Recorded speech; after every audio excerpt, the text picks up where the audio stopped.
Tidal flooding is also impacting Highway 1. That is the road in and out of Grand Isle. Rob Masson is live in Golden Meadow with that story. Rob.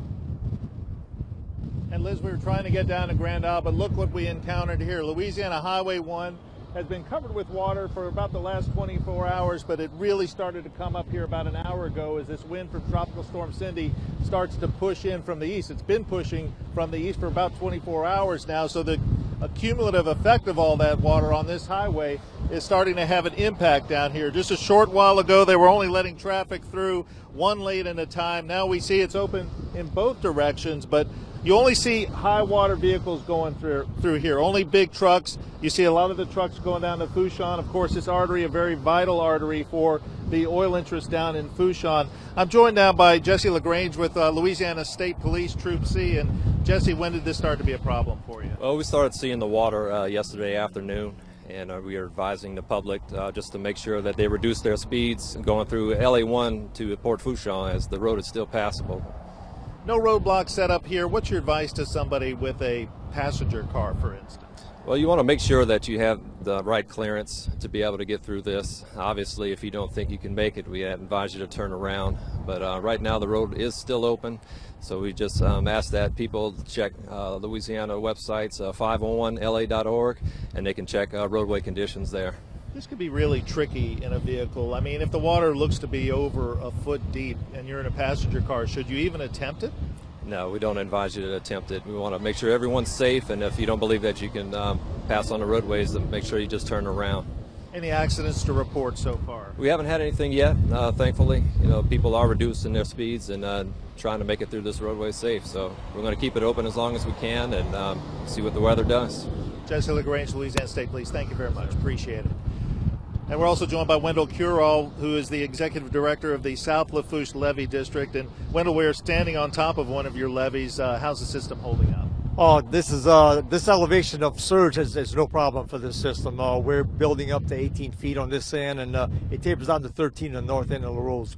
But this is not a problem. But this is the beginning and showing what the season can be. Cindy in 2005 led to some pretty bad things. We're hoping Cindy of this year will not lead to the kind of things we saw that year. We're standing right by the side of your floodgate over here, Wendell, that feeds water into Bayou Lafourche. When did you shut it? When did you shut it down? How long do you expect it to remain shut? Well, we've got issues with high water subsidence that actually before the storm even formed, we were dealing with locking in the system both here and in Larose. So the subsidence issue has made this system, whether it's 6 inches or 10 feet, we use the floodgate and the lock to keep water outside of our system. So. But it's been affected probably a day and a half ago. We started seeing the water really come up. But last night it really did come up, and we've been tracking the elevation. It got to about 3 foot last night. Slow increase, and then the wind shifted kind of from the east to southeast and consistent. That happened about 9, 10 o'clock this morning, and the water really started coming over the road right here just outside the system. Any problems inside your system? Well, the rainfall, we had between 6 and 7 inches. Our pump system can move out about 5 inches in 24 hours. We had pumped our receiving canals as low as possible. So right now we're hoping to catch up, and it's going to take probably till 10 o'clock tonight to move all the rainwater we've already gotten in here. So we're hoping we don't get any more rain. And in fact, that rainwater between the two floodgates, since they're closed, has raised the water level. And now we're not even letting traffic go into the bayou right now until we can pump that water down in the bayou itself. Wendell, of course, Louisiana Highway 1 is raised. When we get further down below here, any idea what the plans are to raise it up to this point? Yeah, we need $600 million, and it's really remarkable. The federal government averaged since 1995 to this year, averaged about $6 billion a year from deep offshore oil. 90% of that is supported by Port Fourchon. You would think if that was important to your business plan, you would take care of it. $600 million to finish the elevation to ensure that we get the type of management. You get a powerful storm and that takes out a half a mile of this road, it will impact the economy of the country.